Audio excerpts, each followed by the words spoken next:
ሰላም ጤና ይስጥልኝ እዚህ ቻናል ተከታዮች እንደምን ናችሁ? ዛሬ ማሳያችሁ ፕራይም ነምበሮችን ዲስፕሌይ የሚያደርግ ሲምፕል የፓይተን ፕሮግራም ይሆናል። ይህን ለማድረግ ፕሮግራሚን የምጽፈው ሰብላይም ኤዲተር ነው። ኤዲተር ላይ ነው። ይሄ እንደምታዩት ሰብላይም ኤዲተር ነው። መጀመሪያ ማድረግ ያለብኝ ነገር ምንድነው? ሰብላይም ኤዲተሬ የምጽፈው ስቴትመንት የምጽፈው ኮድ የፓይተን ኮድ መሆኑን ሪኮግናይዝ እንዲያደርገው ሴቭ አድርጋለሁ። እዚህ የፋይል ስም ላይ prime.py ብዬ ሴቭ ብለዋለሁ። ኢሚዲየትሊ የሰብላይም ኤዲተሬ ካሁን በኋላ የምጽፋቸው ስቴትመንቶች የፓይተን ስቴትመንቶች መሆናቸው ሪኮግናይዝ ያደርግልኛል። ሲንታክሱንም በዛው ቼክ የሚያደርግልኝ ይሆናል ማለት ነው። መጀመሪያ የማደርገው ነገር ምንድነው? ያው ፕራይም ነምበሮችን ዲስፕሌይ ለማድረግ የምጠቀመው ሁለት ኔስትድ ሉፖችን ነው። ፎር ሉፕ ኦር ዋይል ሉፕ መጠቀም ትችላላችሁ ፖሲብል። በእኔ ኬዝ የምጠቀመው ግን ፎር ሉፕ ነው። ፎር ፕሬሱን ማጥፋት ራኬቱን ማጥፋት ትችላላችሁ። ፎር አይ ኢን ሬንጅ የሚባል ፈንክሽን አለ። ሬንጅ የሚባለው ፈንክሽን ከምን እስከ ምን መሄድ አለበት ነምበሩ ኦር ሉፓችን የሚለውን ዲተርማይን የሚያደርግልን ፈንክሽን ነው። ለምሳሌ የመጀመሪያው ሉፕ ከሁለት ጀምሮ እስከ 21 እንዲሄድ ማድረግ ከፈለግኩኝ ኢንክሪመንት ደግሞ በአንድ እንዲሆን ከፈለግኩ በዚህ ወይ ማስቀመጥ እችላለሁ። ዘን አንድ ቫሪያብል ኢኒሻላይዝ አድርጋለሁ። ካውንት ኢኳል ቱ ኢኒሻሊ ከዜሮ አስነሳዋለሁ። ዘን ኔክስት ሉፕን የምጽፍ ይሆናል። ፎር ሌት ጄ ልበለው ሁለተኛው ቫሪያብል ጄ ደግሞ ከአንድ አስነሳለሁ። ጄ ኢን ሬንጅ ከአንድ ጀምሮ እስከ አይ ድረስ እንዲሄድ አድርገዋለሁ። ኢንክሪመንት ደግሞ በአንድ እንዲሆን አድርጋለሁ ማለት ነው። ዋን የማስቀመጥ ይሆናል እዚህ ጋር። ይህን ካደረግኩኝ በኋላ ኢፍ ኮንዲሽን ይኖረኛል። ምክንያቱም አንድ ነምበር ፕራይም ነምበር ነው የሚባለው በራሱና በአንድ ብቻ ሲካፈል ነው። ስለዚህ በራሱና በአንድ ነው የተካፈለው። ያንን ቼክ የሚያደርግልኝ አንድ ኢፍ ኮንዲሽን ያስፈልገኛል። ኢፍ አይ ሞጁሎ ዲቪዥን ጄ ደብል ኢኳል ቱ 0 ከሆነ ማለት ነው አይ በጄ ተካፍሏል። ስለዚህ ካውንቴን ኢንክሪመንት አደርጋለሁ ማለት ነው።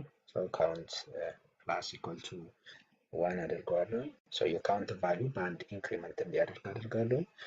ሌላኛው ያው ሪስፖንስ ታይም በጣም ፈጣን እንዲሆን ለምሳሌ አንድን ነምበር 10 ልንወስድ እንችላለን። 10 በ3 ቁጥሮች ሊካፈል ይችላል፣ በ4 ቁጥሮች ሊካፈል ይችላል።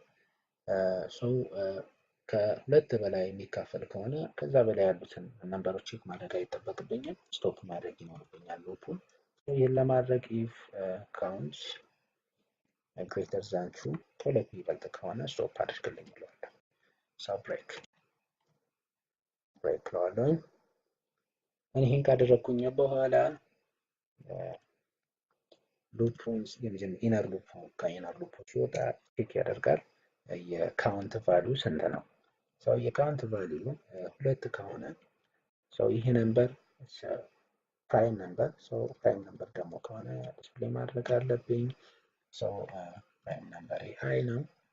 አይ ኮማ እያንዳንዱ የአይ ቫልዩ እያንዳንዱ ፕራይም ነምበሮች በኮማ ሰፓሬትድ ሆነው ዲስፕሌይ እንዲሆኑልኝ ከፈለኩ ደብል ኮንስ ኮማ የማስቀምጥ ይሆናል ማለት ነው።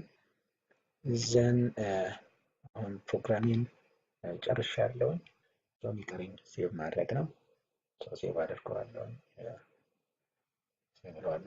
ሴቭ ካደረኩኝ ኤክስኪዩት ማድረግ ነው የሚቀረኝ። ኤክስኪዩት ለማድረግ ኮማንድ ላይ ነው የምገባው። ፕሮግራሚን ኤክስኪዩት ለማድረግ መጀመሪያ ፓዜን ኮፒ ማድረግ ይጠበቅብኛል። ሶርስ ፋይል የሚገኝበት ፓዝ ዲስክቶፕ ላይ ሶርስ ኮድ የሚል ፎልደር ውስጥ ነው። ይህን ፓዝ ኮፒ ካደረግኩ በኋላ እዚህ ላይ ፔስት አድርጋለሁ። ዘን ኢንተር እለዋለሁ። ከዚህ በኋላ የቀረኝ ኤክስኪዩት ማድረግ ነው። ኤክስኪዩት ለማድረግ ፓይተን የሚባለውን ኮማንድ መጠቀም አለብኝ። ዘን ስፔስ ዘ ኔም ኦፍ ዘ ሶርስ ፋይል prime.py አለኝ ማለት ነው። እዚህ ጋር አውትፑት እንደሚለው ፎር ኮማ 9 ኦፕስ ዲስ ኢዝ አን ኤረር። ስለዚህ ሶርስ ኮድ ላይ ሄድና ፎር ጄ ኢን ሬንጅ 1 ኮማ አይ ፕላስ 1 ነው መሆን ያለበት። ሬንጅ የሚባለው ፈንክሽን የመጀመሪያው ስታርቲንግ ቫልዩ ከአንድ ነው። የመጨረሻው ኤንዲንግ ቫልዩ ደግሞ እስከ አይ ማይነስ ዋን ድረስ ነው የሚሰራው። ስለዚህ አይን ኢንክሉድ ማድረግ የሚኖርበት ከሆነ አይን በአንድ ኢንክሪመንት ማድረግ ይጠበቅብኛል። ስለዚህ ይሄኛው የሚሄደው እስከ የት ድረስ ነው ማለት ነው? እስከ አይ ድረስ ነው። አይ ፕላስ ዋን ካደረግኩት የአይ ፕላስ ዋንን ቼክ ያደርግም እስከ አይ ድረስ ይሄዳል ማለት ነው ልኩ። አሁን ላይ ሴቭ የማደርገው ይሆናል። ዘን ተመልሼ ኤክስኪዩት ማድረግ ነው የሚቀረኝ። ስለዚህ ረን ስለው አሁን ትክክለኛ አውትፑት ዲስፕሌይ አድርጎልኛል። 2 3 5 7 11 13 17 19 ከዚህ ውጭ ያሉ ነምበሮች ፕራይም አይደሉም። በአንድ እና በ20 ያሉ ነምበሮች ማለት ነው። እነዚህ ናቸው በአንድ እና በ20 ያሉ ፕራይም ነምበሮች። ሁለትን ብንወስድ ሁለት በራሱና በአንድ ነው የሚካፈለው። ሶስትንም እንደዛው በራሱና በአንድ 19ን ብንወስድ በራሱና በአንድ። እነዚህ ነምበሮች በራሳቸውና በአንድ ብቻ የሚካፈሉ ነምበሮች ናቸው። እነዚህ ነምበሮች ፕራይም ነምበር ይባላሉ ማለት ነው። ስለዚህ የዛሬ ፕሮግራም ይሄን ይመስላል። ከወደዳችሁት ሰብስክራይብ፣ ላይክ እና ሼር በማድረግ ወዳጅ ዘመድ ይሁን። በሌላ ታይም በሌላ ቶፒክ እስከምንገናኝ ባይ ባይ።